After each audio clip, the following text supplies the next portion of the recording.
भगवान की स्तुति की, और जब स्तुति की तो प्रभु उन पर प्रसन्न हुए।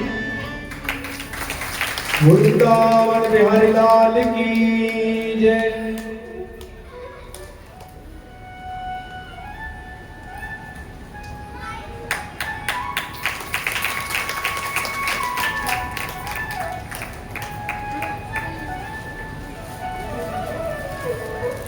बोल वृंदावन बिहारी लाल की जय हो।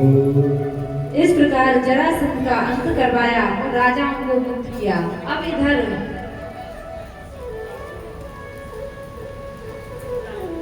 जब राष्ट्रीय यज्ञ की तैयारी होने लगी तो उस तैयारी में प्रभु ने सभी को सेवा बांटी है कि कौन क्या क्या कार्य करेगा।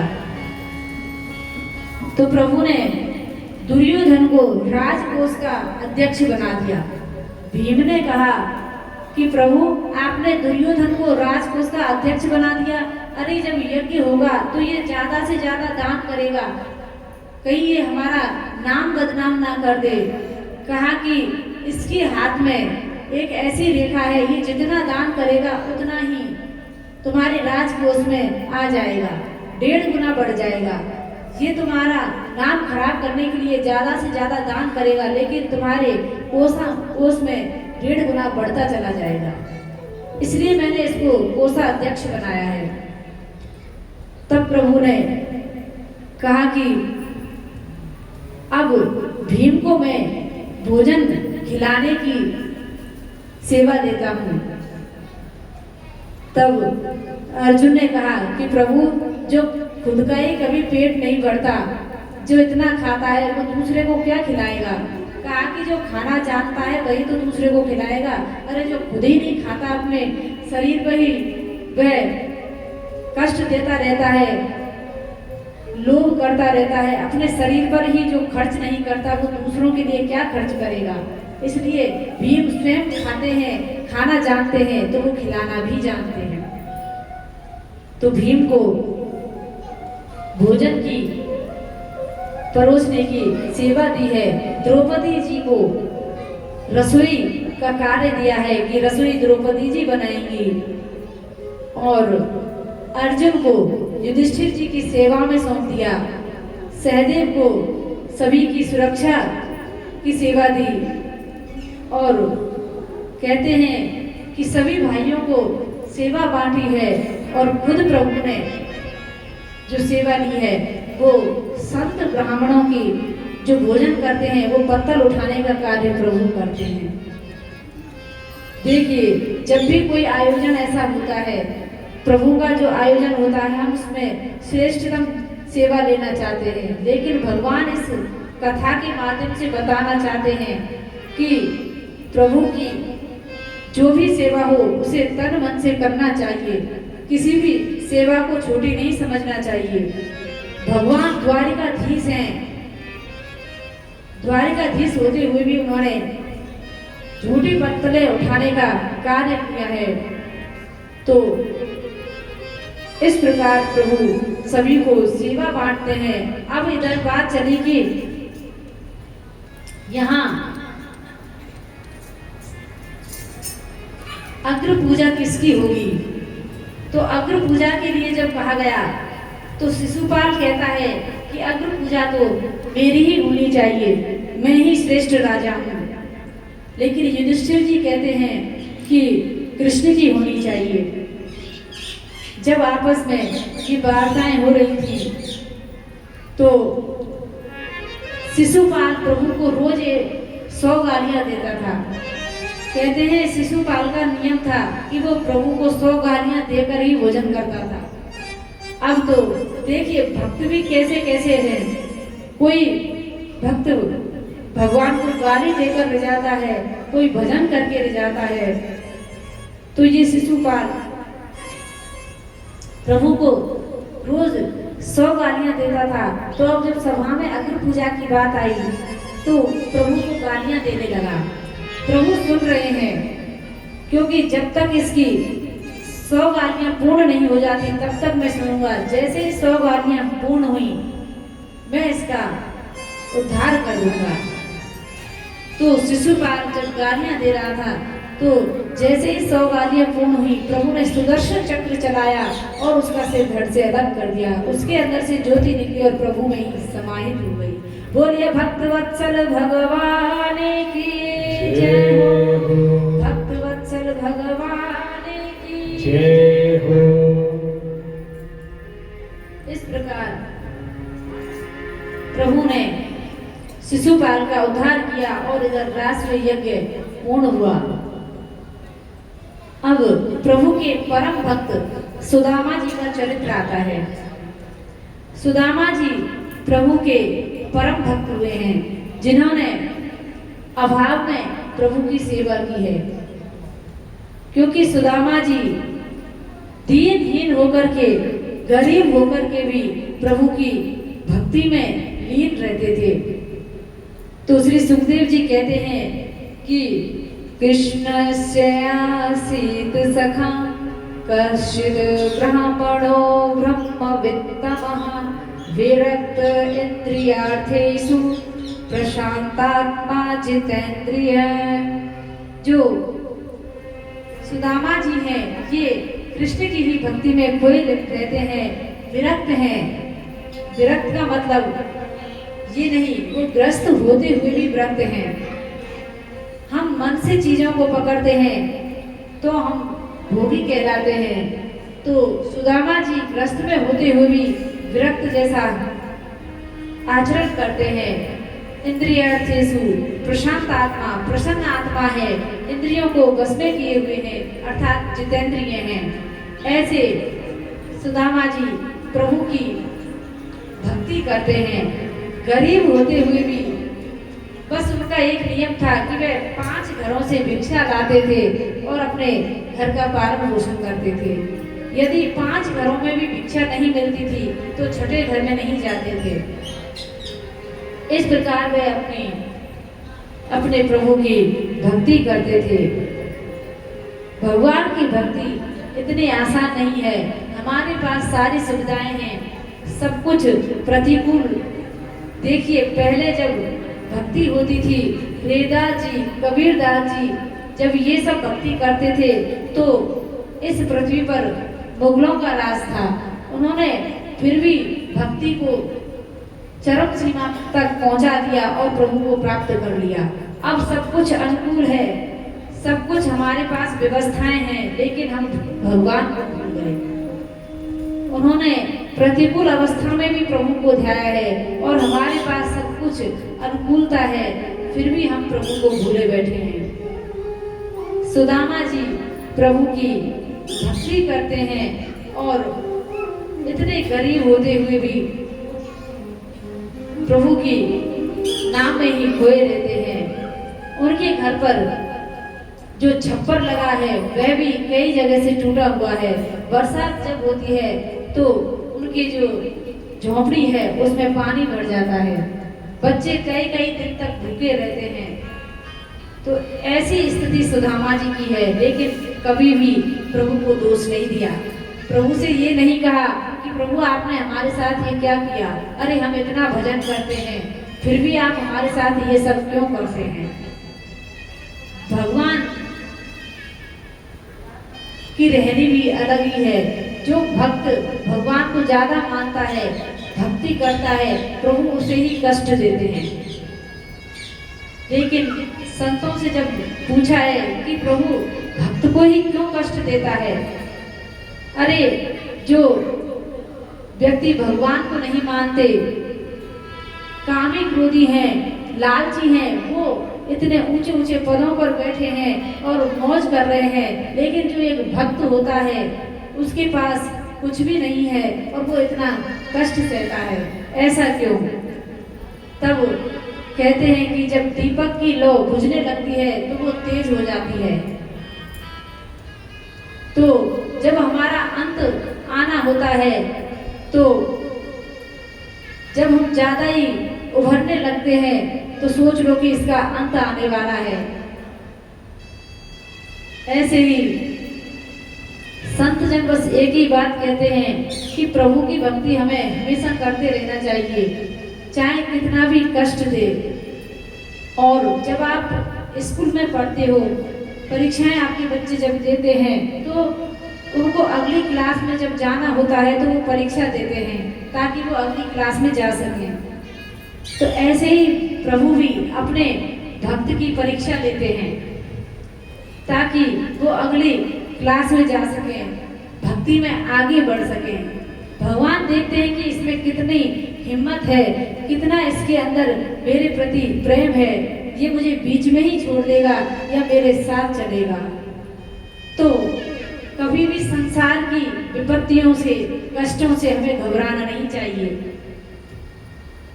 अगर इन सब से हम घबरा गए तो हम भक्त नहीं हैं। हम भक्ति को इतना आसान समझ बैठे हैं कि जब कोई भैया मंदिर जाती है, 2-4 मालाएं कर लेती है और सत्संग में चले जाते हैं तो हम सोचते हैं कि हम बहुत बड़े भक्त हो गए। अरे भक्त की तो बहुत ऊंची परिभाषा है, अभी तो हम भक्त की लाइन में ही नहीं लगे। सुदामा जी की देखिए कैसी हालत है, फिर भी प्रभु को कभी दोष नहीं दिया। हमारे ऊपर तो थोड़ी सी विपत्ति आ जाए, थोड़ा सा काम हमारा बिगड़ जाए तो हम सबसे पहले प्रभु को ही सुनाते हैं, अरे भगवान हमने ऐसा का कर दियो जो हमारे साथ तैने ऐसा कर दियो।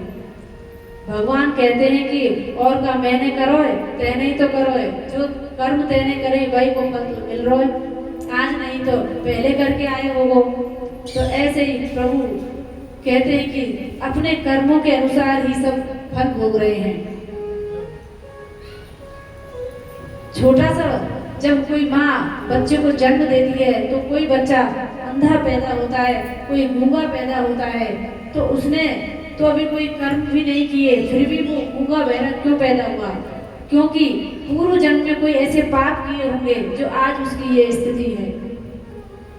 कोई गर्भ में ही नष्ट हो जाता है, कोई गर्भ के बाहर आते ही नष्ट हो जाता है, कोई 2-4 वर्ष में चला जाता है। तो ऐसा बालक तो कोई पाप नहीं करता, फिर भी प्रभु उन्हें क्यों बुला लेते हैं? तो ये पूर्व जन्म का कोई कृत्य होता है, उससे वे जुड़े रहते हैं, इसलिए प्रभु हमारे साथ ऐसा करते हैं। तो प्रभु किसी का कुछ भी नहीं रखते। अरे आप प्रभु के एक नाम लेते हैं तो प्रभु कहते हैं कि जो भी मेरा श्रद्धा से एक नाम भी ले ले तो मैं उसे अपना धाम दे देता हूँ। सुदामा जी प्रभु की बड़ी प्रेम से भक्ति करते हैं और जब एक दिन उनकी पत्नी ने कहा कि स्वामी आप ये बताइए, आप तो भूखे रह लेते हैं, मैं भी भूखी रह लेती हूँ, लेकिन ये जो बच्चे हैं इनके लिए तो हमें कुछ करना होगा।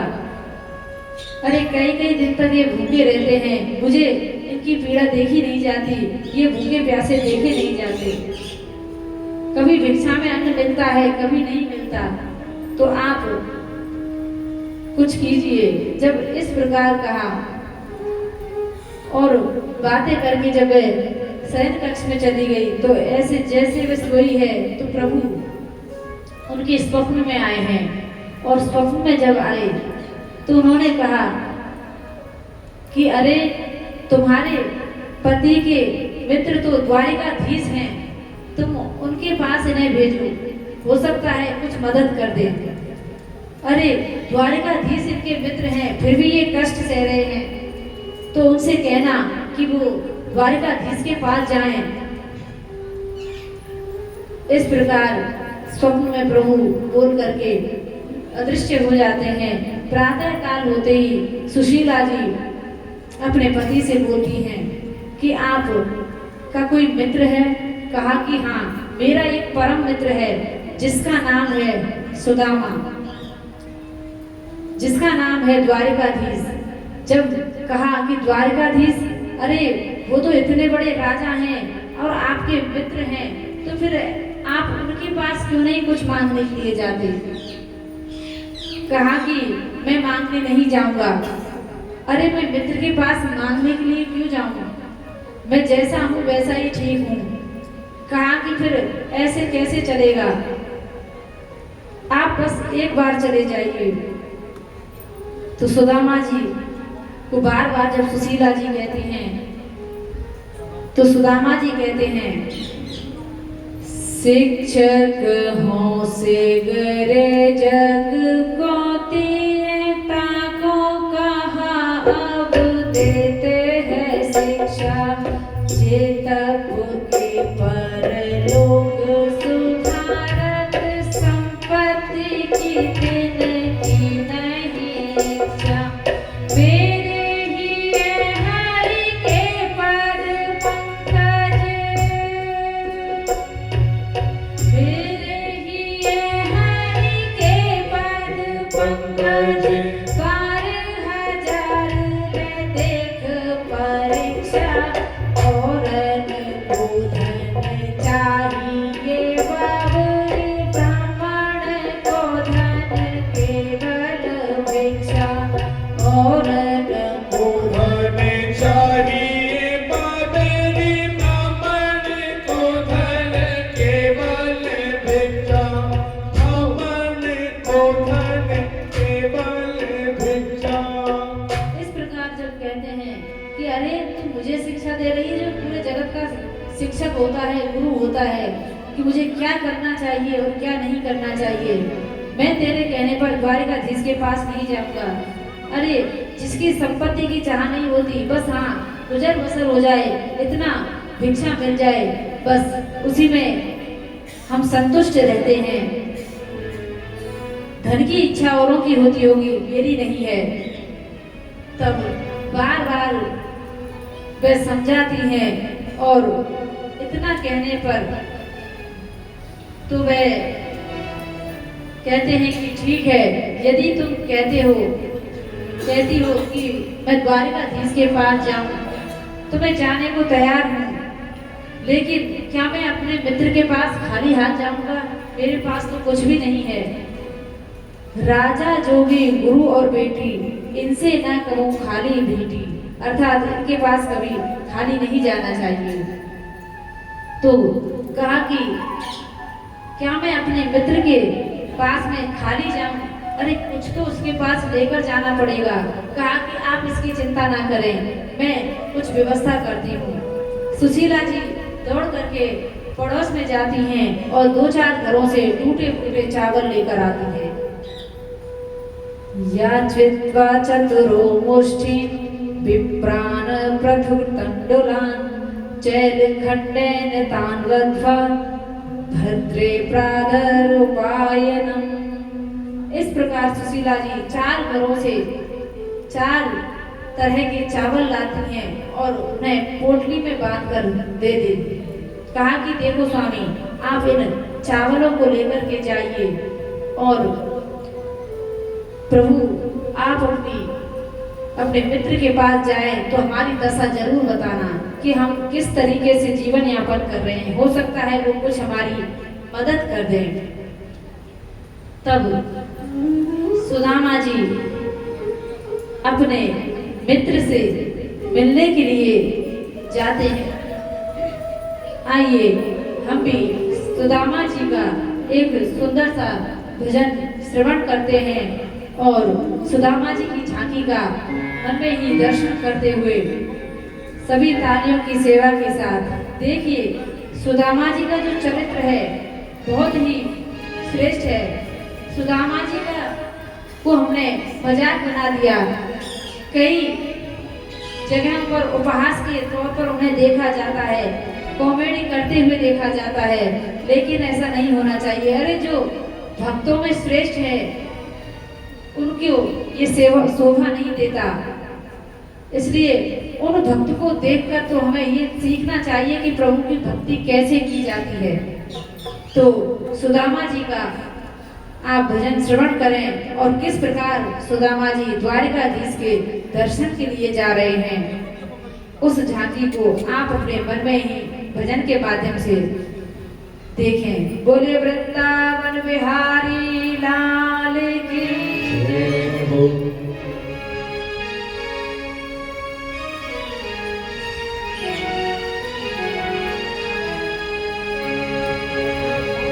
कन्हैया हर घड़ी मुझको तुम्हारी याद मुझे मोहन रुलाती है, मुझे मोहन रुलाती है, मुझे कान्हा रुलाती है। कन्हैया हर घड़ी मुझको, कन्हैया हर घड़ी मुझको तुम्हारी याद आती है, तुम्हारी याद आती है। मुझे मोहन रुलाती है, मुझे मोहन रुलाती है।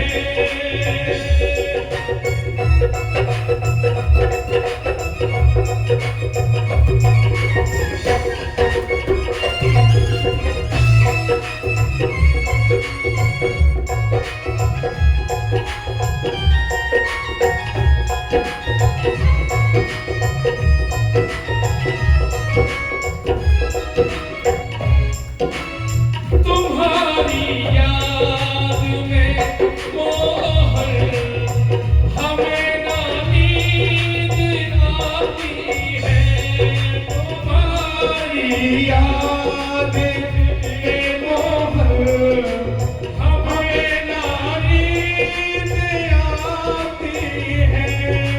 ये दुनिया की चमक प्यारे हमें अपना सुहाती है, ये दुनिया की चमक प्यारे हमें अपना सुहाती है। मेरे दिल से मेरे मोहन सदा इतनी सी आती है, मेरे दिल से मेरे मोहन सदा इतनी आती है। कन्हैया का मन जोगी, कन्हैया का मन जोगी मुझे इतना बताती है। तुम्हारी याद आती है, तुम्हारी याद आती है। कन्हैया हर घड़ी मुझको, कन्हैया हर घड़ी मुझको तुम्हारी याद आती है, तुम्हारी याद आती है। मुझे मोहन रुलाती है, मुझे मोहन रुलाती है।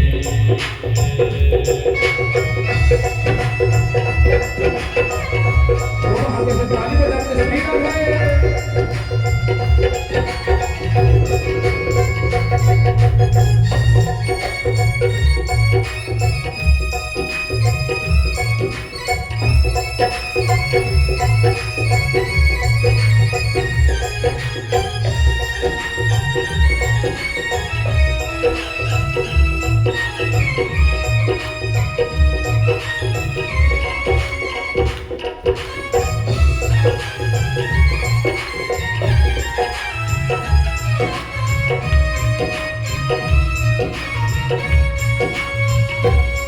जो कुछ भी था मेरे मोहन तुम्हें हम अब चढ़ाते हैं। जो कुछ भी था मेरे मोहन तुम्हें अब चढ़ाते हैं। वो मेरी आँख में आंसू वही तुमको दिखाते हैं। भगत की आँख में आंसू प्रभु नहीं देख पाते।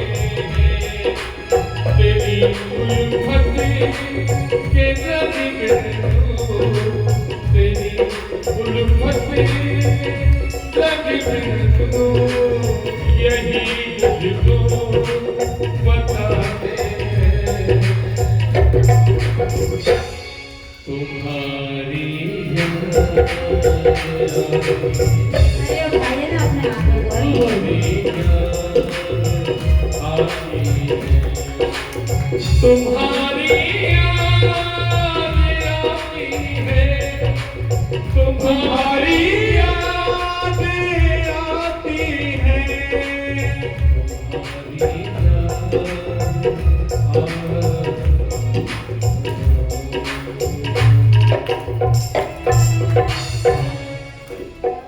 बोल वृंदावन बिहारी लाल की। तो देखिए सुदामा जी अपनी पत्नी सुशीला जी के कहने पर जब द्वारिका के लिए प्रस्थान करते हैं तो रास्ते में प्रभु के बारे में विचार करते जा रहे हैं और पैदल ही यात्रा कर रहे हैं। उनके धोती जो उन्होंने पहन रखी है वह भी कई जगह से फटी हुई है। जैसे हाल में है वैसे ही हाल में अपने मित्र से मिलने के लिए वह जा रहे हैं। रास्ते में प्रभु के प्रेम में भाव विभोर हो जाते हैं, कभी रास्ता भटक जाते हैं। इस प्रकार वे प्रभु के द्वारिका में जा रहे हैं, अपने मित्र से मिलने के लिए जा रहे हैं। कुछ भी साथ में नहीं है, कहीं विश्राम भी करते हैं तो कहते हैं कि जमीन पर लेट जाते हैं, सिरहाना हाथ रखते हैं। हम तो अपने गद्दा तकिया अपने साथ रखते हैं। संत का तो यही स्वभाव होता है कि वह अपना सिरहाना हाथ रखते हैं और अपनी मस्ती में ही प्रभु का नाम लेते लेते वे विश्राम करते हैं। उन्हें किसी धन वैभव की आवश्यकता नहीं है, क्योंकि जिसके अंदर प्रेम भरा होगा प्रभु के प्रति वह इन चीजों की कामना करेगा ही नहीं। तो कहते हैं कि ऐसा अमीर व्यक्ति किस काम का जो किसी की मदद ना कर सके, किसी की सेवा ना कर सके, उसका धन किसी के काम ना आ सके। तो कहते हैं कि अमीर की वो अमीरी क्या जिसका दिल फकीर ना हो, और फकीर की वो फकीरी क्या जिसका दिल अमीर ना हो। तो बड़े आदमी होकर भी दीनहीन होकर के जो जीवन यापन करता है, अर्थात नम्र होकर के जीवन यापन करता है, वही व्यक्ति है। हम धन पाकर के भौरा जाते हैं, पागल हो जाते हैं कि अरे हमारे पास इतनी संपत्ति है, इतने बड़े बड़े हमारे मकान हैं, और ये सब का हमको अहंकार हो जाता है। अरे आप कितना भी जोड़ लो सब यही का यही रह जाएगा। लेकिन आपने भगवान का भजन कितना इकट्ठा किया, भगवान वो देखता है। अब तो संतों ने भी इतना सरल और सहज उपाय बता दिया कि आप कैसे भी प्रभु का नाम जप करें। आपसे माला से नहीं होता तो संत तो कहते हैं कि एक काउंटर आता है भजन करने का, आप उसको हर अवस्था में प्रभु का नाम उससे ले सकते हैं। अब उसमें तो कोई नियम नहीं है, आप किसी भी अवस्था में हैं प्रभु का नाम उससे गा सकते हैं, ले सकते हैं। लेकिन कहते हैं संतजन कि प्रभु का नाम गिनकर नहीं लेना चाहिए। हाँ, इसलिए उसको आप लोगों को दिया गया, उसकी सुविधा आपको इसलिए कराई गई ताकि आप हर अवस्था में उसको जप सकें, क्योंकि आपके हाथ में वो रहेगा तो प्रभु का नाम अवश्य निकलेगा।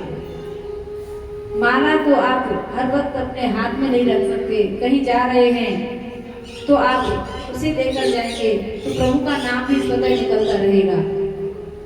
श्रेष्ठ तो प्रभु का भजन माला से ही किया जाता है। जितना हो सके आप तुलसी की माला से ही प्रभु का भजन करें। जो गुरुदेव मंत्र देते हैं उस मंत्र को ही हमें जपना चाहिए, क्योंकि उसी मंत्र से हमें सिद्धि मिलती है, उसी मंत्र से ही हमें सब कुछ प्राप्त होता है। जो गुरु के बताए हुए मार्ग पर नहीं चलता वो अवश्य भटकता है। कई तो दीक्षा ले लेंगे लेकिन उनको यही नहीं पता कि मंत्र क्या है, क्योंकि कभी जपते ही नहीं। भगवान के लिए, भगवान के भजन के लिए, सत्संग के लिए तो 100 बार सोचेंगे, लेकिन पाप करने में एक बार भी नहीं सोचते। तो भगवान का आज भजन करते हुए सुदामा जी जब जा रहे थे तो थक करके एक जगह पेड़ के नीचे जब वे विश्राम कर रहे थे तो वहां पर आज प्रभु ही की मदद के लिए आए हैं। देखिए, अपने भक्त को प्रभु कष्ट में नहीं देख सकते। प्रभु एक मल्लाह का रूप बनाकर, नाव वाले का रूप बना करके आए हैं।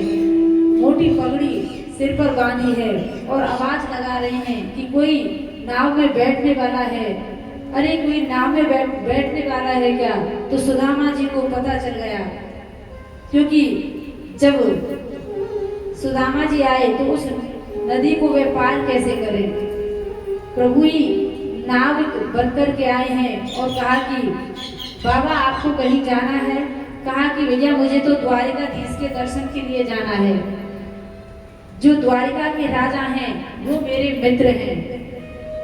जब ये बात कही तो उसको हंसी आई कि अरे अपने आप को द्वारिकाधीश का मित्र कहता है और अपनी हालत तो देख, उनका मित्र ऐसा कैसे हो सकता है। जब इस प्रकार बात कही तो सुदामा जी कहते हैं कि नाविक तेरी बुद्धि भी काठ की हो गई है इस नाव को चला चला करके। तुझे तो यही नहीं पता कि प्रभु क्या देखते हैं और क्या नहीं देखते। अरे मेरे प्रभु को ना शरीर चाहिए ना धन वैभव चाहिए, वो तो बस मन देखते हैं। हमारा मन कितना प्रभु में रमा है। इसलिए तुझे यदि मुझे बैठाना हो तो बैठा, नहीं तो मैं ऐसे ही ठीक हूँ। कहा कि बाबा आप जैसे वही मैं पार लगाता हूँ, आप बैठिए। और जब नाव में बैठे हैं तो प्रभु ने उनसे वार्ता करते करते नदी पार कराई और कह दिया कि द्वारिकापुरी अब आप चले जाइए, यहीं पास में ही आपको कृष्ण की नगरी दिखाई देगी। सुदामा जी वहां जाते हैं तो देखते हैं कि सुंदर सुंदर महल खड़े हैं, स्वर्ण की नगरी है। उस नगरी को जब वे निहार रहे हैं तो मन में विचार कर रहे हैं कि बताइए मेरा मित्र कितना बड़ा आदमी हो गया, कितना बड़ा राजा बन गया है, और मैं उसके पास जाऊंगा तो पता नहीं कहीं मुझे पहचानने से इनकार कर दिया तो कहीं उन्होंने कह दिया कि अरे मैं तो तुझे जानता ही नहीं, जबकि वो परम मित्र हैं, बचपन के सखा हैं। अनेकों सवाल मन में उठ रहे हैं। सुदामा जी बार बार जब इस प्रकार विचार कर रहे हैं तो फिर कहते हैं कि अरे वो मेरा मित्र है, ऐसा नहीं करेगा कि वो मुझसे मिले ना। इन्हीं विचारों के साथ में वे आगे बढ़ते हैं और द्वारिका के महल के आगे खड़े हो जाते हैं।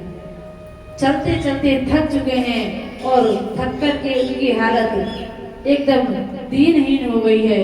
जैसे ही वे द्वार पर खड़े हुए तो द्वारपाल ने जो उनकी स्थिति देखी है तो कई लोग कहते हैं कि जब सुदामा जी द्वार पर गए प्रभु के तो द्वारपालों ने धमका दे दिया और गरीब कहकर के संबोधित किया है, लेकिन ऐसा नहीं है।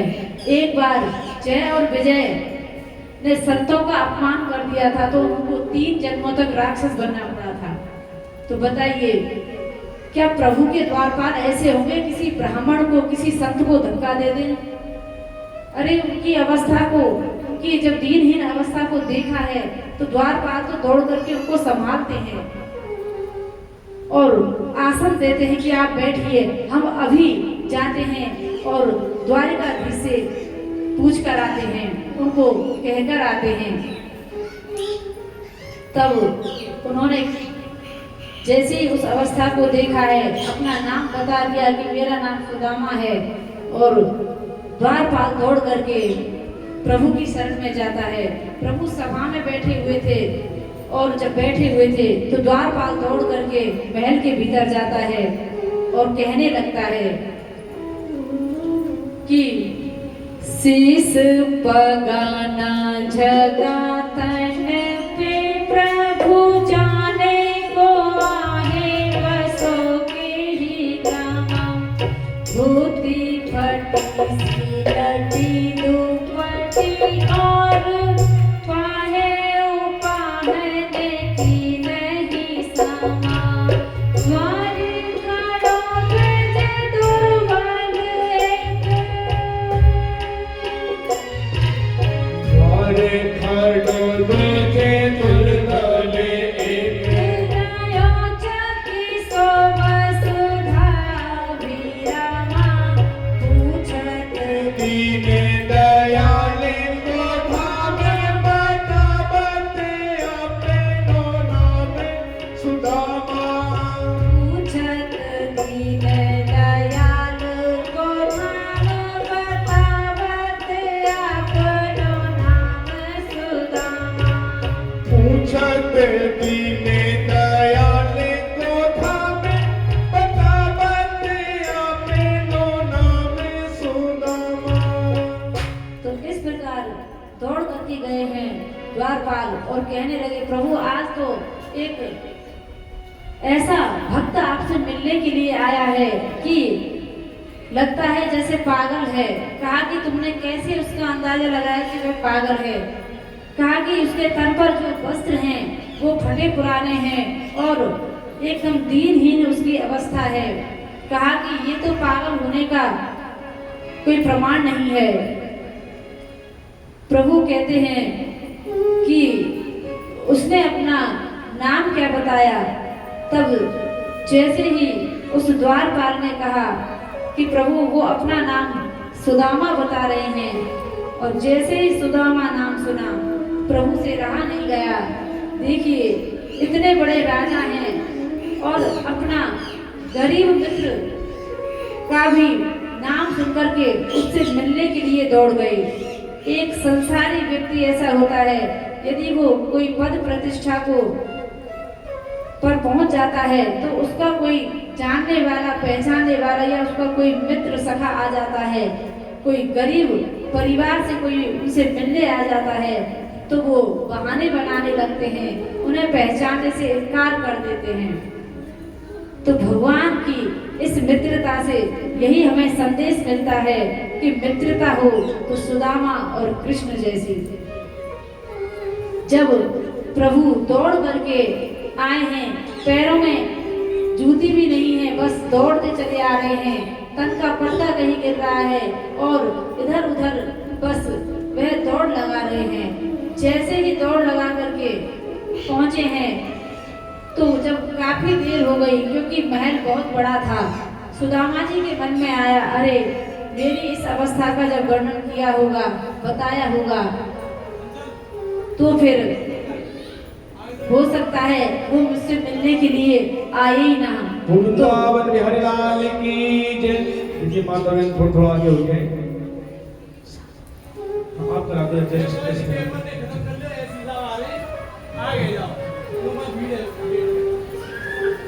सभी माता बहनों से निवेदन है आज आज की बात है, कोई दिक्कत नहीं है, सभी थोड़ा थोड़ा आगे बढ़ेंगे।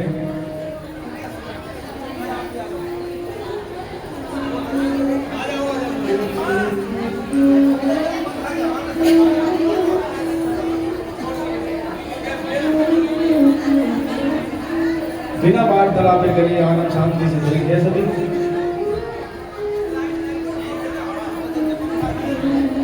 अब देख लो एसपी साहब की बात सुनकर सब व्यवस्थित हो रहे कि नहीं हो रहे। ये है पद की वो। भगवान की परवाह नहीं है तुम्हें, जो भगवान ने इंसान बनाए हैं उनकी परवाह है। तो इसलिए अब बातें ना करें माताएं, बिना बोले थोड़ा थोड़ा आगे खसक जाइए।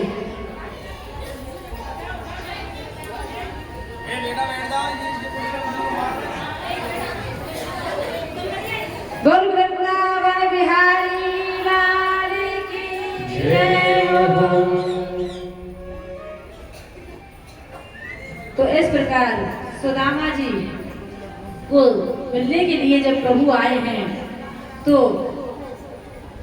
वह दौड़ रहे हैं कि अपने मित्र से मिलेंगे। इधर सुदामा जी के मन में अनेकों विचार आ रहे हैं कि अरे हो सकता है वो मुझे मिले बिना ही अब चला जाएगा, अर्थात मैं उससे नहीं मिल पाऊंगा। अरे वो तो इतना बड़ा राजा है और मैं एक गरीब ब्राह्मण हूँ।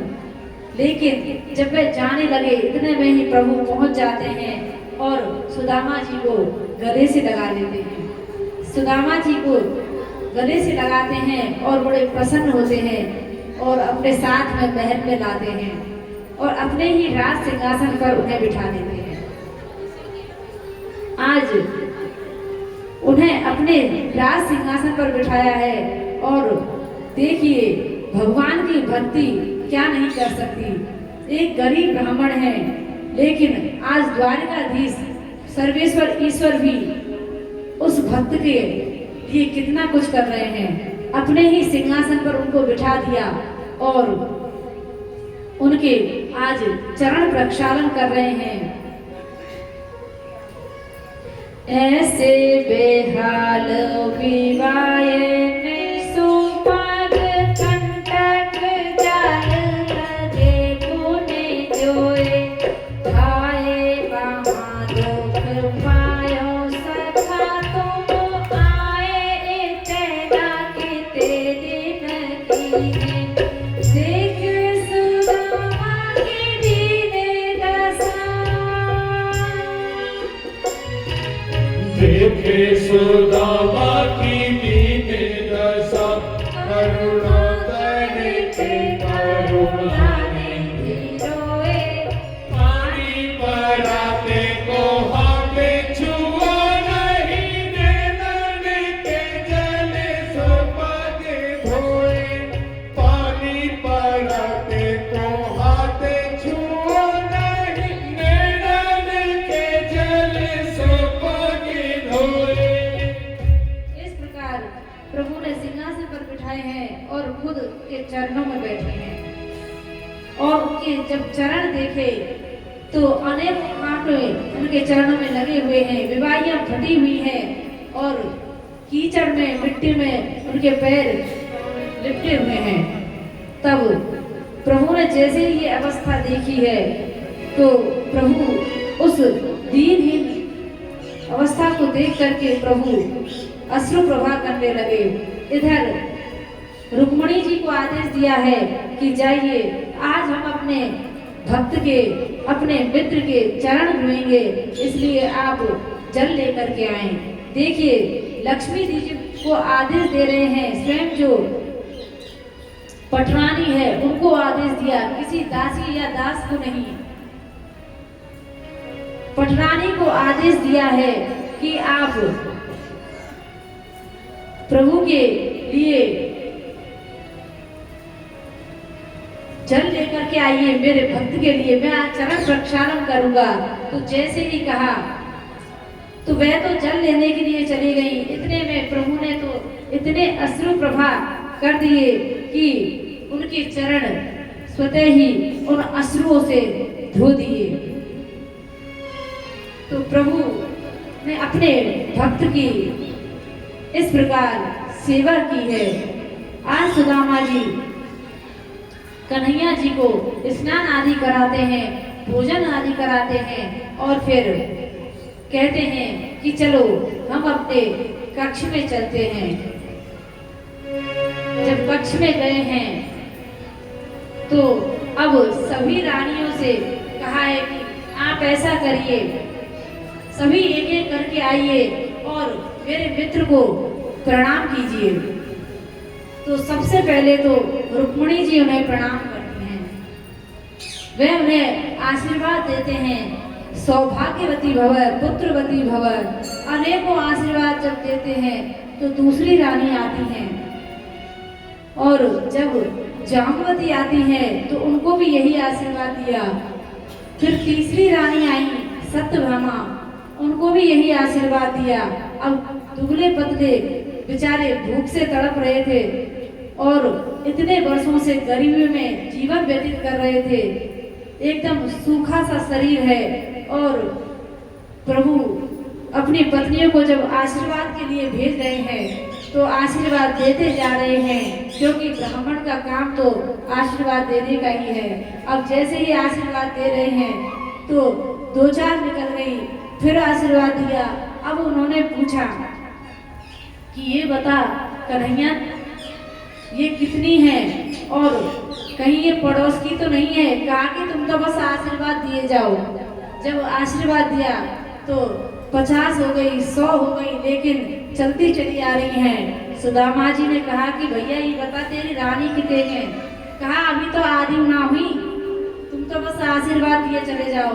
कि भैया मेरी हालत खराब है रही है, आशीर्वाद को तू जाने तेरा काम जाना है। अरे मैं तो ऐसा आशीर्वाद दूंगा तो मैं ही स्वर्ग सिधार जाऊंगा। ऐसा होगा तू ही मेरे चरण छू ले, और तेरे ये रोज चरण छूती है तो इनका स्वतः ही उद्धार हो जाएगा। बोल कृष्ण कन्हैया लाल की जय हो। सभी को सुदामा जी ने आशीर्वाद दिया। अब ये विश्राम गृह में गए हैं। आपस में जब विश्राम कर रहे थे तो आज पूछते हैं कि अरे सुदामा, तुमने तो अपने विवाह में मुझे बुलाया ही नहीं। कहा कि तूने तो इतने विवाह कर लिए, एक में भी नहीं बुलाया, मेरा तो एक ही हुआ था। कहा कि अरे ये सारे विवाह तो बिना मुहूर्त के हुए, कब हो गए कुछ पता ही नहीं चला। तो इस प्रकार आपस में मित्र बातें कर रहे हैं। कहा कि ये बताओ हमारी जो भाभी हैं वो कैसी हैं? उन्होंने मेरे लिए कुछ तो भेजा होगा।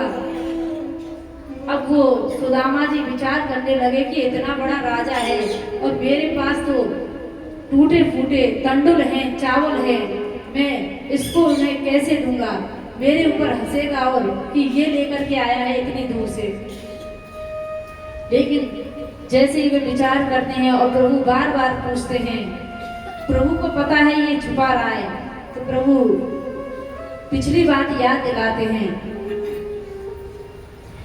आगे चना गुरु मातु दिए तुम्हें चावे लिए, हमको नहीं दिए। श्याम कहियो सिकाए सुधामा, सो चोरी की बादल में होए जो प्रवीण। पोटरे कांख में छापे रहे तुम,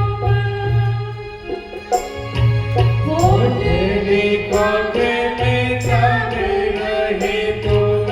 नाही यहाँ सो धारस भीरे, पाछे दीवानी आ जाऊं। नाताजी तुम कैसे भाभी के तंडुल कीने, पाछे दीवानी आ जाऊं। नाताजी तुम कैसे भाभी के तंडुल कीने। इस प्रकार याद दिलाते हैं कि अरे गुरु माता ने हमें चना दिए थे, जब हम लकड़ी लेने के लिए गए थे तो तुमने मेरे हिस्से के चने खा लिए थे, तो तुम्हें आज ये दिन देखना पड़ रहा है। देखिए कभी भी किसी का हिस्सा नहीं खाना चाहिए। जो भी किसी का हिस्सा खाता है उसको गरीबी झेलनी ही पड़ती है। सुदामा जी ने तो इतने से चने खाए थे और उनको इतनी बड़ी गरीबी का सामना करना पड़ा। तो भगवान बार बार कह रहे हैं कि तुमने गुरु माता के दिए हुए चने भी छुपा लिए थे और अब भाभी के द्वारा दिए हुए उन चावलों को भी छुपा रहे हो। तो प्रभु इधर उधर जब खींचातानी करते हैं तो उनके वह चावल बिखर जाते हैं, और चावल बिखरते हैं तो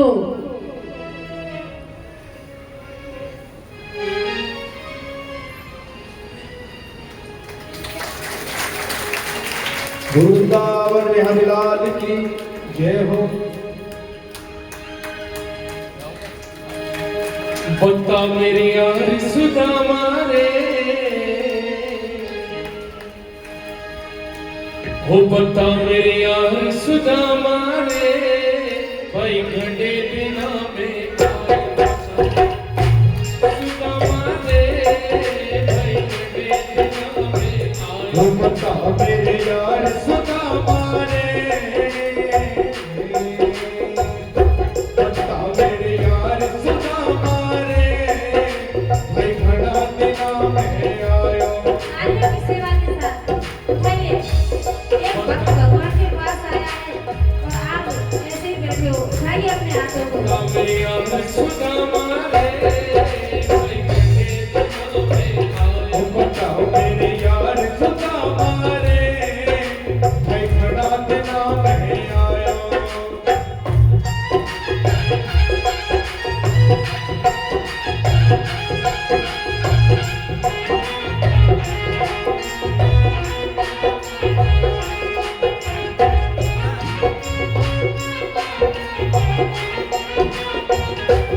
बालक घर जब आया करता, वो बालक घर जब आया करता, बालक घर जब आया करता, रोज खेल के जाया करता। रोज खेल के जाया करता, बालक घर जब आया करता, बालक घर जब आया करता, रोज खेल के जाया करता। रोज खेल के जाया करता। कोई टकराहट सुदामा रे, भाई घड़े दिना में वो आयो। बताओ मेरे यार सुदामा रे, भाई घड़ा दिना में आयो। मेरी यार सुदामा रे, भाई घड़े दिना में आयो। वो बताओ मेरे यार सुदामा रे, भाई घड़ा दिना में आयो। दोनों हाथ ताली बजाते हुए वीर है।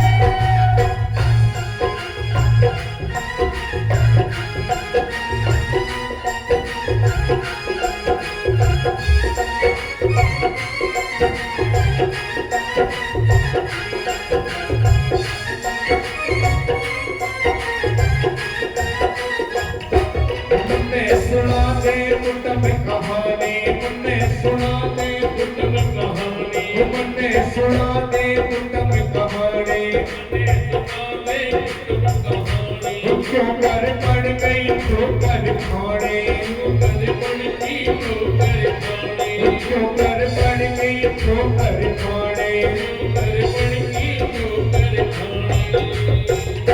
टूट की मार सुदामा रे, भाई घड़ा दिना में आयो।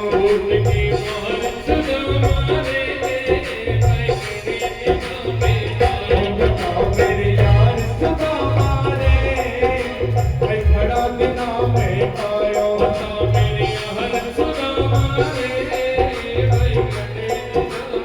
वीर है।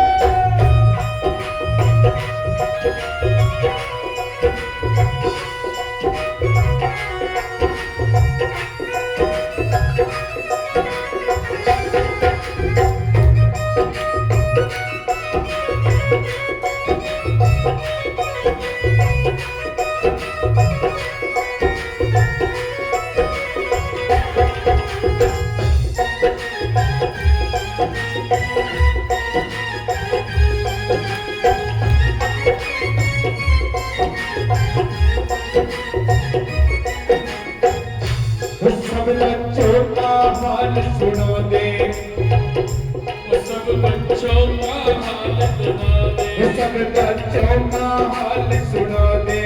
बच्चों का हाल सुना दे। उस रानी की बात बता दे, सिरानी की बात बता दे, उस रानी की बात बता दे। सिरानी की बात बता दे। रे गया हार सुदामा रे, भाई घड़ा दिना में आयो। क्यों गया हार सुदामा रे, भाई घड़े दिना में आयो। बताओ मेरे यार सुदामा रे, भाई घड़ा दिना में आयो। बताओ मेरे यार सुदामा रे, भाई घड़े दिना में आयो। वीर है।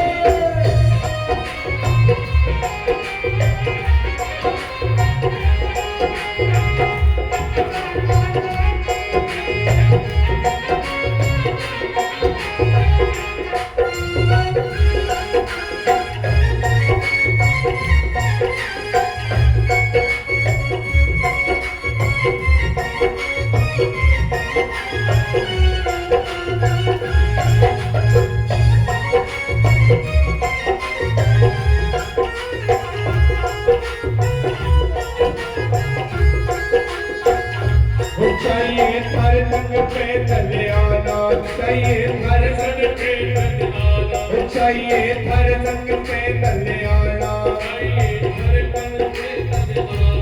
इतना दुख नहीं पड़ता खाना, इतना दुख नहीं पड़ता खाना, क्यों गया भूल सुदामा रे, भाई बड़ा दिना में आयो, क्यों गया भूल सुदामा रे, तू बता मेरे यार सुदामा रे, भाई बड़ा दिना में आयो,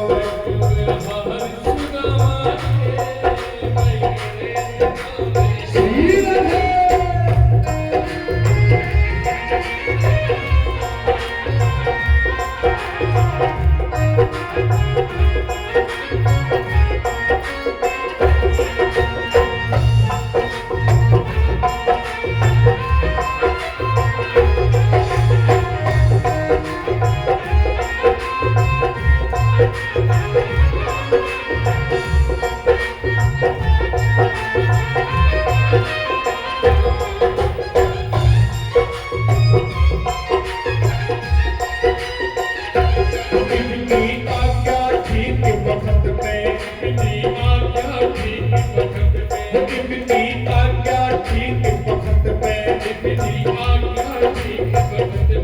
आजा बैठ जा मेरे तख्त पे, आजा बैठ जा मेरे तख्त पे, आजा बैठ जा मेरे तख्त पे, आजा बैठ जा मेरे तख्त पे।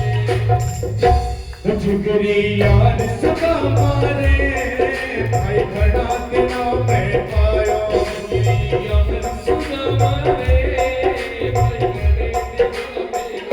बड़ा मेरे यार सदा मारे, भाई बड़ा दिना में पायो, मेरे यार सदा मारे, भाई श्री राधे।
करूँ साहूकार सदा मारे, भाई बड़ा दिना में आयो, बता मेरे यार सदा मारे, भाई बड़ा दिना में आयो, बता मेरे यार सदा मारे, भाई बड़ा दिना में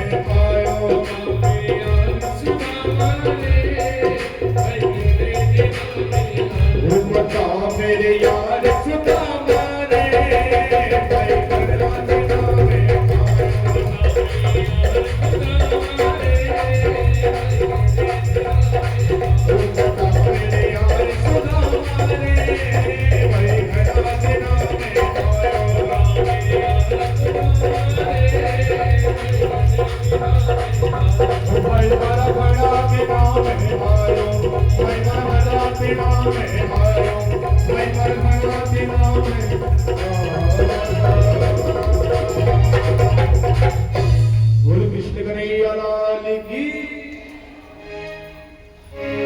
तो जब प्रभु ने उनके हाथों को खींचा है तो बगल में जो चावलों की पोटली थी वह खुल जाती है और चावल बिखर जाते हैं। उन्हीं चावलों को प्रभु अपने हाथ से उठाते हैं और एक मुट्ठी जैसे ही पाई तो मन ही मन में एक लोग सुदामा के नाम कर दिया। दूसरी मुट्ठी उठाई तो दूसरे लोग का राजा सुदामा जी को बना दिया। अब जैसे ही तीसरी मुट्ठी खाई है तो रुक्मणी अम्बा ने हाथ पकड़ लिया। अब इशारे में ही रुक्मणी जी कहने लगी, हाथ गयो प्रभु को कमला कहे नाथ कहा तो मने चित धारी, कंटोल खाए मुट्ठी दुई दिन कियो तुमने दुई लोक बिहारी, खाए मुट्ठी तीसरी नाथ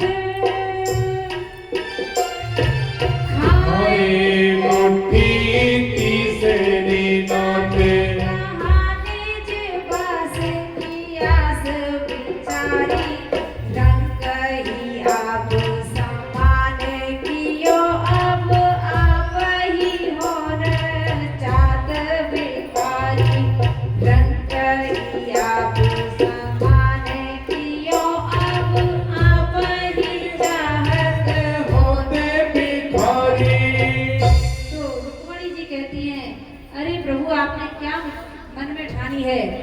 आपने मन ही मन सुदामा को एक लोक दे दिया, फिर दूसरा लोक दे दिया, और जब तीसरा लोक आप देने लगे तो मुझे आपको रोकना है, क्योंकि आप फिर कहाँ जाओगे? आपकी फिर सुदामा जैसी स्थिति हो जाएगी, इसलिए आप यहीं रुक जाइए। तो प्रभु कहते हैं कि देखो, जैसे ही पहली मुट्ठी खाई है,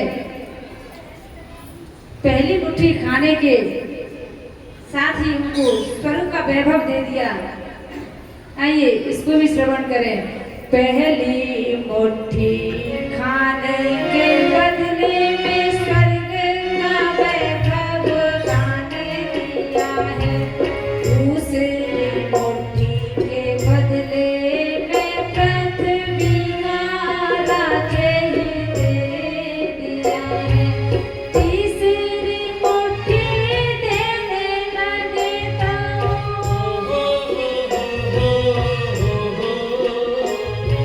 तीसरी मुट्ठी जब देने लगे तो रुक्मणी ने कर रोक लिया है, अपना निवास भी दान में तेरा, कैसा ये दानी मेरा प्रिया है, कैसा अपना निवास भी दान में तेरा, कैसा ये हाय मेरा पिया है। रुक्मणी जी कहने लगी कि अरे ये कैसा स्वामी है जो अपना ही निवास दान देने में लगे हैं, फिर हम कहाँ जाएंगे? अनेकों बातें आपस में रुक्मणी जी और कृष्ण इशारे में करते हैं कि आप यही रुक जाइए। कहा कि अरे प्रभु, ये वही ब्राह्मण है जिसने आपकी छाती में लात मारी थी। कहा कि अरे तुम मुझसे ये बोल रही हो कि मेरी छाती में इसने प्रहार किया, लेकिन ये वही ब्राह्मण है जो पत्रिका लेकर के मेरे पास आया था, और तुम आज पटरानी बन के मेरी बगल में बैठी हो। इस प्रकार जब रुक्मणी जी और कृष्ण बातें करने लगे तो रुक्मणी जी ने कहा कि आप अकेले ही इन ब्राह्मण देवता का प्रसाद पाएंगे, हम इसे भंडार गृह में मिला देते हैं ताकि हम भी इनका प्रसाद पा सकें। तब प्रभु ने कहा कि हाँ ये ठीक है। तो प्रभु ने रुक्मणी जी के कहने पर वहीं पर जो तीसरी मुट्ठी चावल बचे थे वो भंडार गृह में मिलाए हैं। अब कहते हैं कि सुदामा जी एक ही दिन प्रभु के यहाँ ठहरे थे। देखिए, इतना बड़ा राजा होते हुए भी प्रभु के पास में, अपने मित्र के पास में एक दिन से ज्यादा नहीं ठहरे। कहीं ये ना कह दे कि यहाँ रहने के लिए आया है, तो जैसे ही कहा कि एक दिन से ज्यादा ठहरना यहाँ ठीक नहीं है, तो सुदामा जी उनसे कहते हैं कि मित्र, अब मुझे यहाँ से चलना चाहिए। तो भगवान ने भी कह दिया कि हाँ ठीक है जाओ, ये नहीं कहा कि कुछ दिन और रुक जाओ। तुरंत बोल दिया कि हाँ ठीक है, अब आप अपने घर के लिए प्रस्थान करें, पर हाँ आपने जो ये वस्त्र पहने हैं, नए वस्त्र जो पहने हैं, आप इन्हें उतार दीजिए और अपने ही वस्त्र पहन कर जाइए। अब तो सुदामा जी मन ही मन सोचते हैं कि ये मेरे साथ कैसा व्यवहार कर रहे हैं। उनको क्या पता कि उन्होंने उनके लिए क्या किया है, क्योंकि उन्होंने तो कभी चाह नहीं की थी कि प्रभु हमें कुछ दें। तो अब जैसे ही जाने लगे तो कहते हैं कि अरे इतना बड़ा राजा हो गया तो क्या हुआ, अरे ग्वाल वालों के साथ में इसने चोरी ही की है। घर घर कर जोड़त फिरे तनिक कही के काज, कहा भयो जो अब भयो हरि के राज समाज। हो आवत नहीं हो तो यहाँ वही पठायो ठेक, जब कहियो समझाएंगे अब कहियो समझाएंगे बहुधन धर्यो सकेल। अर्थात मैं अपनी धर्म पत्नी से कहूंगा कि ले बहुत सारा धन दिया है, इसे संभाल। उसने तो मेरे वस्त्र भी उतरवा लिए, जो वस्त्र मैं फटे पुराने पहनकर आया था वही पहनकर वापस जा रहा हूँ, और वो कह रही थी कि वो कुछ देंगे। इस प्रकार अपने मित्र के बारे में सोचते विचारते वह जाते हैं, और जैसे ही अपने नगरी में पहुंचे हैं सुदामा जी, तो वहां वैसो ही राज समाज बन्यो, गजबाज घने मन सम भ्रम नाही। कहदो पर्यो कहूँ मारग भूली, के फेर के द्वारिका आयो। अर्थात वे कह रहे हैं कि या तो मैं मार्ग भूल गया या फिर से मैं द्वारिकापुरी में आ गया, ये मेरी जगह तो नहीं लग रही, अर्थात मेरा गांव तो ये नहीं लग रहा। सुदामा जी वहाँ के आसपास के लोगों से पूछते हैं कि भैया यहाँ सुदामा जी की झोंपड़ी थी वो कहाँ है। कहा कि सुदामा जी की झोंपड़ी, अरे सुदामा जी के का ही ये महल है। कहा कि सुदामा जी का, तो कहाँ है तुम्हारे सुदामा जी। कहा कि वो तो द्वारिकाधीश से मिलने के लिए गए हैं। अब उन्होंने विचार किया कि द्वारिकाधीश से मिलने तो मैं ही गया था। तो इस प्रकार जब कहा कि हो सकता है सुदामा नाम का कोई सेठ हो और द्वारिका गया हो, ये भी तो हो सकता है। कहा कि ऐसा करो, उनकी पत्नी को बुलाओ। जैसे ही पत्नी को बुलाया तो वह तो सुशीला निकली, और उनको पत्नी ने जैसे ही देखा तो स्वागत करने लगी कि आइए आइए पतिदेव, आपका स्वागत है। देखिए आज हमारे प्रभु ने हमारे ऊपर कृपा कर दी और हमें इतना धन वैभव दे दिया।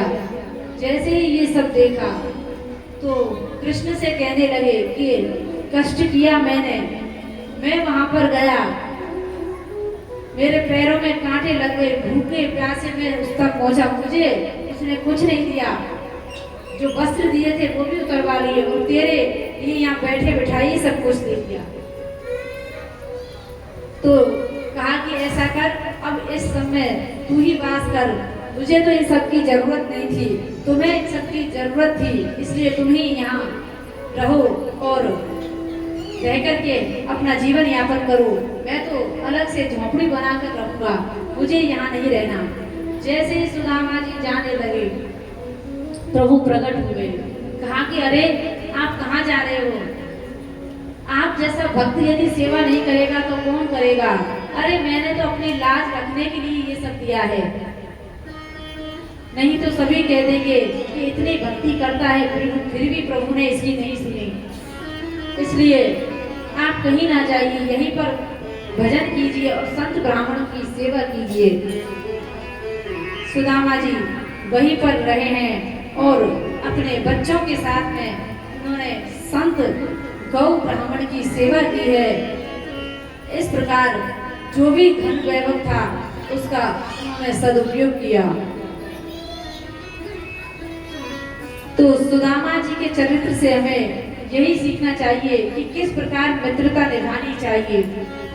यदि हम किसी से कुछ मांगते हैं, मांगने जाते हैं, तो वह रिश्ता भी फीका पड़ जाता है। इसलिए कभी भी किसी से हमें कुछ मांगना नहीं चाहिए।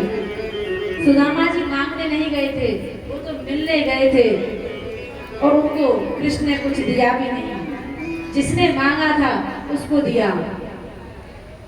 इस प्रकार सुदामा जी की गरीबी प्रभु ने दूर की है। देखिए, अब श्री सुखदेव जी कहते हैं कि आप मुझे आगे की कथा को श्रवण कराएं कि किस प्रकार कुरुक्षेत्र में ग्रहण पड़ने पर जो मेला लगा था उसमें कौन कौन आया। तब श्री सुखदेव जी कहते हैं कि ग्रहण पड़ने पर 100 साल के बाद जब ग्रहण लगा तो उस समय मेला लगा था और उस ग्रहण के मेले में सभी आए हुए थे। ब्रजमंडल से भी आए थे, भैया यशोदा आई थी, राधा रानी आई थी, सभी उसमें आए थे। तो आज माँ यशोदा भी भैया भैया के लिए तो बच्चा बच्चा ही रहता है, चाहे वो कितना ही बड़ा हो जाए। तो द्वारकाधीश इतने बड़े राजा हैं, फिर भी भैया यशोदा के लिए तो वो लाला ही है। वह अपने लाला को पुकारती हैं और देखती हैं कि मेरा लाला भी यहाँ आया हुआ है, पता नहीं कहाँ है। तो द्वारकाधीश से मिलने के लिए जाते हैं और उनकी गोद में बैठ करके उनसे बातें करते हैं। आज 100 साल बाद अपनी मैया से मिले हैं, जो कहकर गए थे कि परसों आ जाएंगे। परसों की बरसों उन्होंने लगा दी। तो भगवान का भक्त प्रभु का इंतजार कर सकता है, बस प्रभु का आना नहीं आना उनके हाथ में है। हमें तो बस भजन करके उनको रिझाना है। कभी कभी तो प्रभु ऐसे दुष्ट पर भी कृपा कर देते हैं और कभी कभी भजन वाला खाली रह जाता है। तो भगवान जानते हैं कि उनको क्या करना है और किसके ऊपर प्रभु को कृपा करनी है। इसके बाद वसुदेव जी नारद जी से मिलते हैं और नारद जी वसुदेव जी से पूछते हैं कि आपको क्या श्रवण करना है। तो उन्होंने कहा कि मुझे आप सत्संग सुनाइए। अरे भगवान ने आपके घर में जन्म लिया है, फिर भी आपको सत्संग की जरूरत। कहा कि हाँ, मुझे सत्संग सुनना है। तो वसुदेव जी नारद जी के साथ में सत्संग करते हैं, प्रभु कृष्ण के बारे में जानते हैं। इसके बाद राजा परीक्षित जी ने पूछा कि आप मेरी दादी का विवाह कैसे हुआ, आप ये श्रवण कराइए। तब श्री सुखदेव जी कहते हैं कि एक बार द्रौपदी जी को लेकर के युधिष्ठिर जी ने एक निर्णय किया कि द्रौपदी जी एक वर्ष तक 5 पांडवों के कक्ष में रहेगी। उस समय यदि दूसरा पांडव द्रौपदी के कक्ष में गया तो उसको 12 वर्ष का वनवास भोगना पड़ेगा। अब तो यह नियम बना दिया, लेकिन एक दिन क्या होता है कि द्रौपदी जी युधिष्ठिर के कक्ष में थी और जब गौओं पर संकट आया है तो उनका धनुष, जो गांडीव धनुष है अर्जुन का, वह उनके कक्ष में रखा था और उसे लेने के लिए जैसे ही जाने लगे तो उनको पता चल गई कि अरे यदि मैं लेने गया तो मुझे 12 वर्ष का वनवास भोगना पड़ेगा। लेकिन उन्होंने ये सब छोड़ दिया। उन्होंने सोचा कि गौ की रक्षा जरूरी है, मैं 12 वर्ष का वनवास भोगने के लिए तैयार हूँ। वह गांडीव को लेने के लिए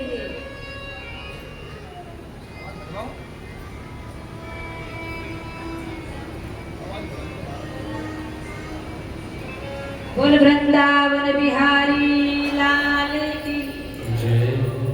तो इस प्रकार जब युधिष्ठिर के कक्ष में गए हैं, गांडीव को लेकर आए हैं और गौओं की रक्षा दुष्टों से की है, कसाईयों से की है, तब वह जब वापस आते हैं तो वह पूछते हैं कि अर्जुन तूने ये क्या किया। अरे ये नियम था कि 1 वर्ष तक द्रौपदी हर वर्ष एक के पास में रहेगी, लेकिन तुमने ये नियम क्यों तोड़ दिया।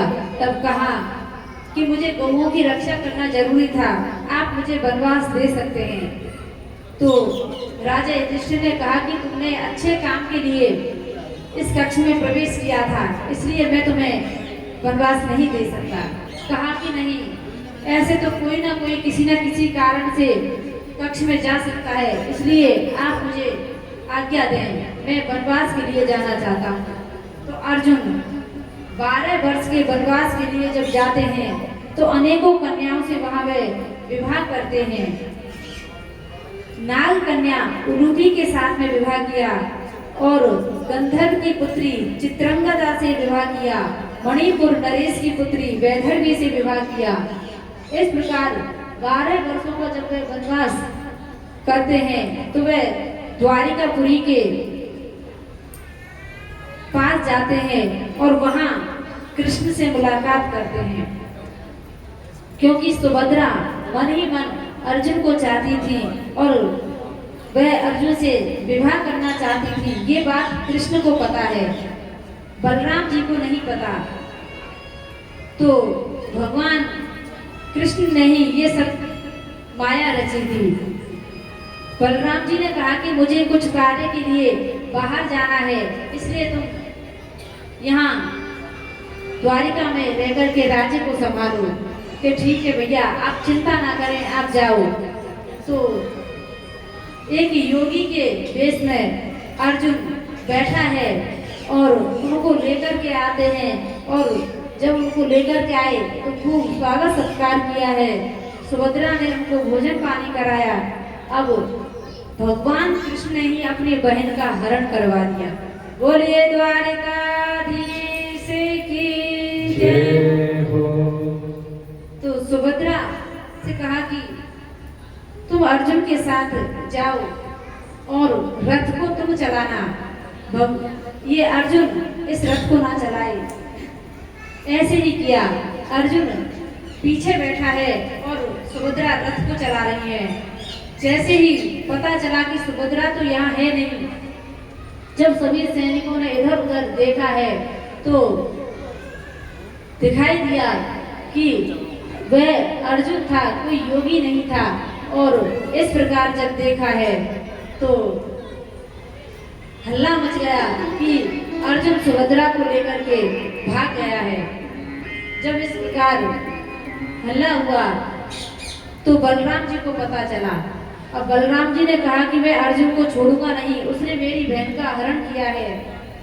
तो भगवान कहते हैं कि आप इनसे पूछिए कि रथ को कौन चला रहा था।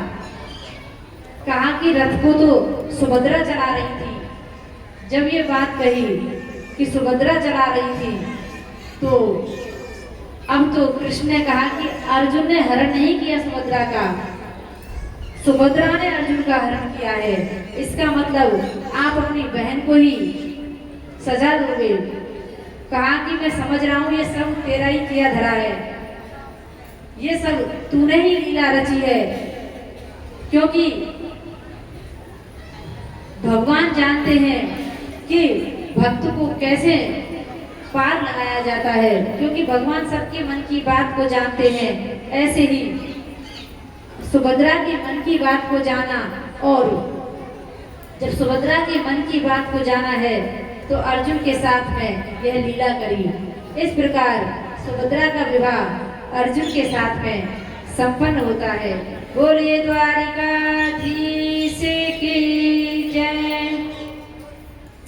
तो सुभद्रा का विवाह अर्जुन के साथ संपन्न हुआ, और कहते हैं कि वेद भी इनके गुणगान को गाते गाते थकते नहीं। तो हम और आप तो इंसान हैं, चाहे जितना हम गुणगान कर लें, हम इनका गुणगान पूरा नहीं कर सकते। वेद भी, श्रुतियां भी जिन्हें नेति नेति कहकर पुकारती हैं, श्रुतियां कहती हैं जय जय जय जामजित दोष ग्रभीत गुणा त्वमसि यदात्मना समवरोध समस्त भगः अगज गदोक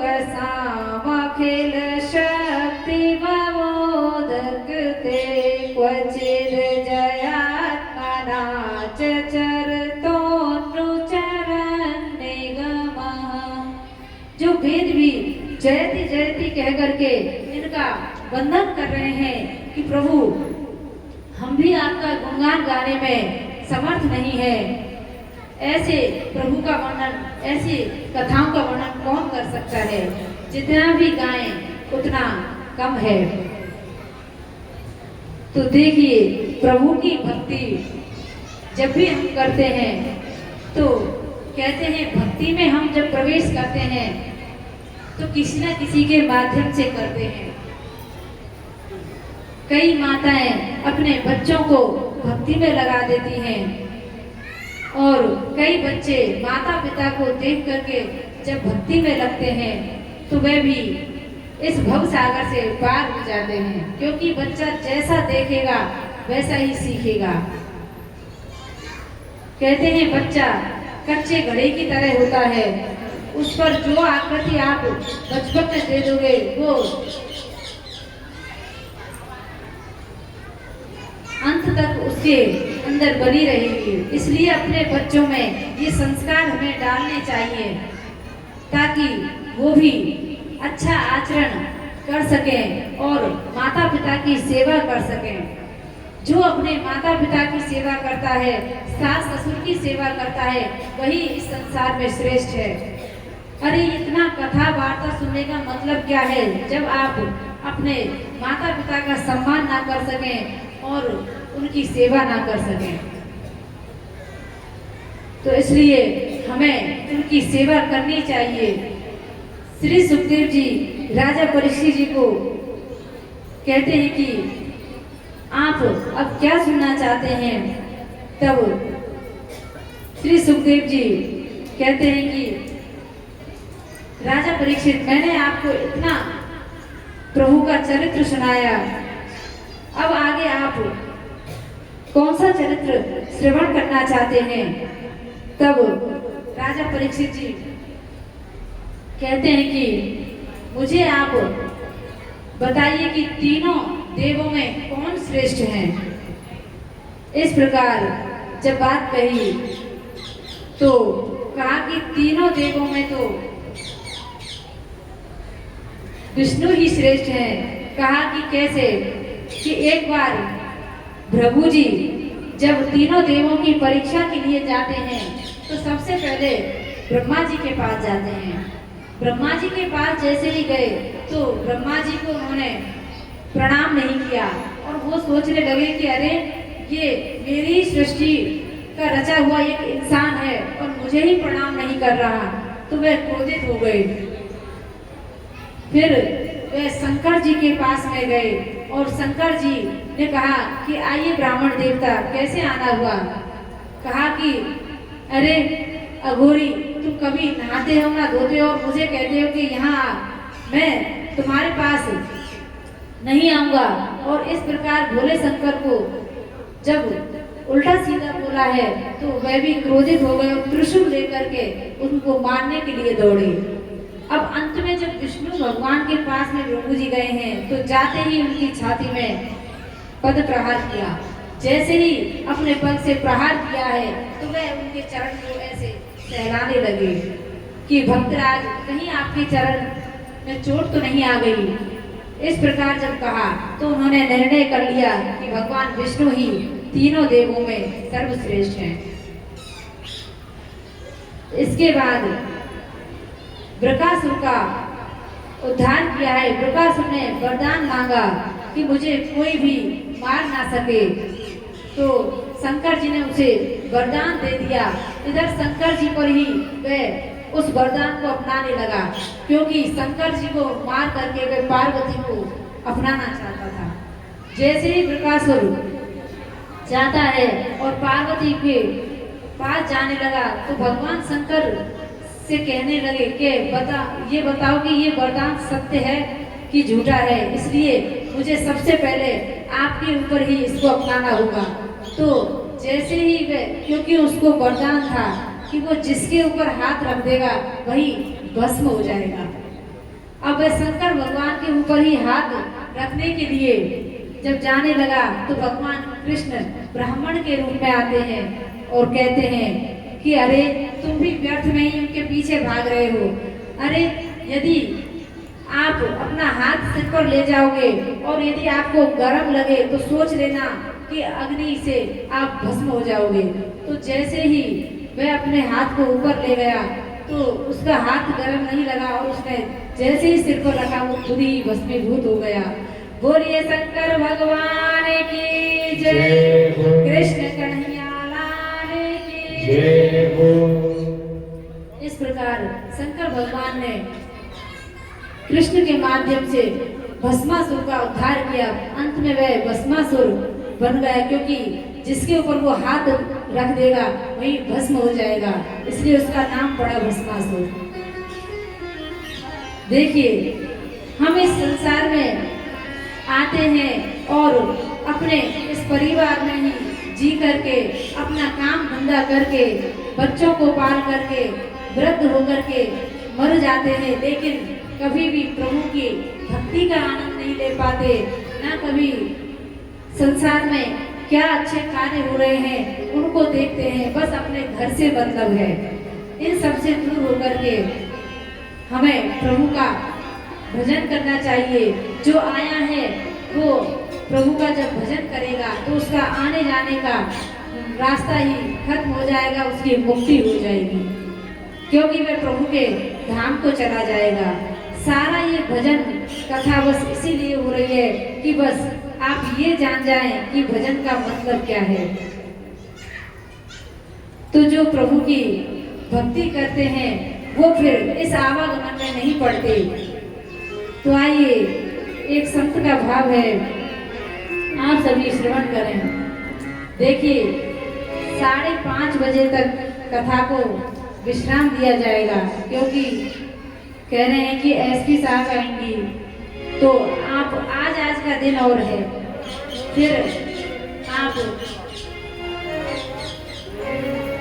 को कोई परेशान नहीं करेगा, थोड़ी विलम्ब हो जाएगा, लेकिन आज और प्रभु को मना लीजिए।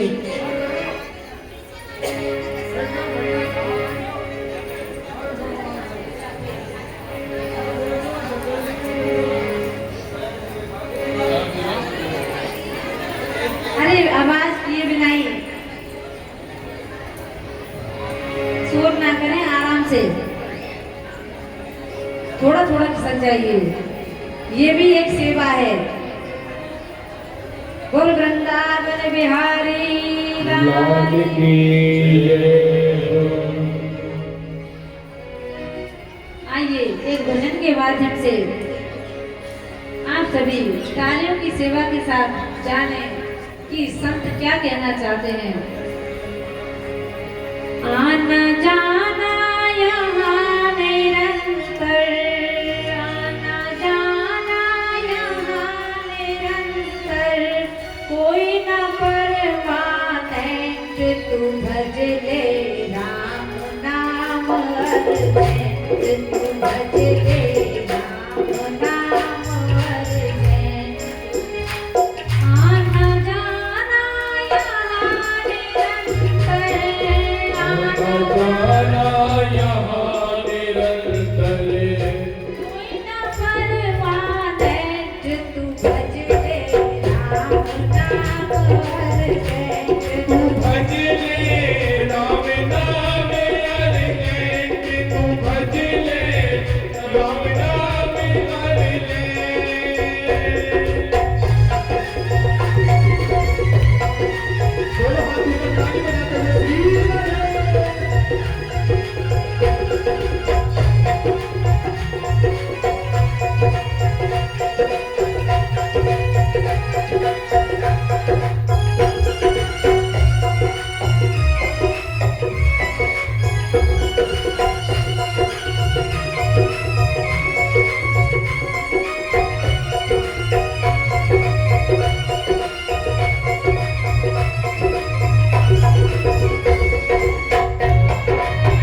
जीवन देने वाले बड़ी से वो बेटा एब्सेंट।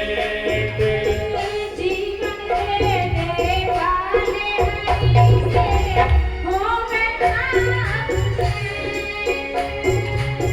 जीवन देने वाले बड़ी से वो बेटा एब्सेंट। संतों की तू विद्यालय संतों की तू विद्यालय करे, स्टूडेंट तू बदले राम नाम हर जैन तू भज ले, राम नाम हर आना जाना यहाँ निरंतर, आना जाना यहाँ निरंतर। कोई ना परवाने तू भज ले, राम नाम हर जैन तू भज ले, राम नाम हर जैन।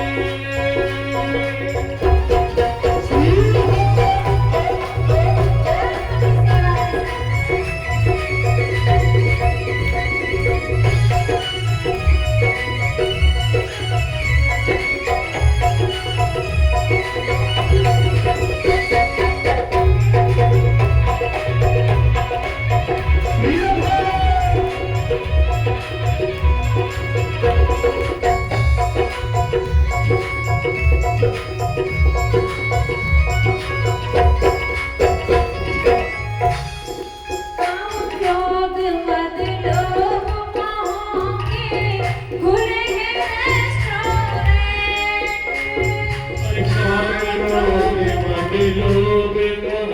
के खुले हैं रेस्टोरेंट। काम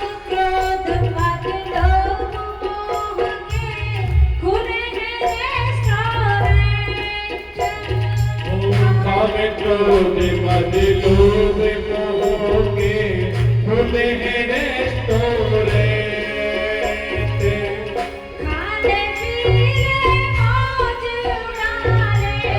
खाने पीने मौज उड़ाने मुश्किल हो पेमेंट तू भज ले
निरंतर कोई ना परवाने तू भज ले राम नाम हरि जय तू भज ले राम नाम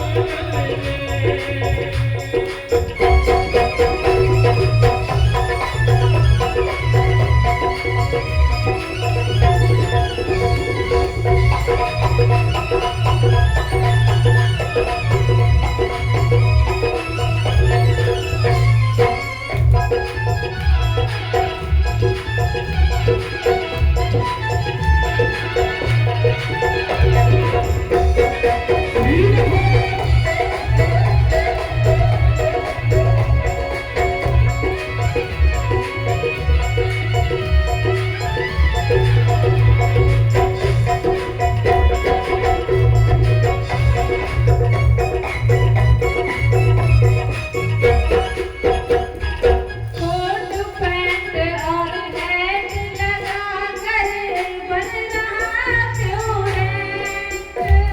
कोट है पैंट और हैट लगा कर बन रहा है तूने कोट पैंट और हैट लगा कर बन रहा क्यों है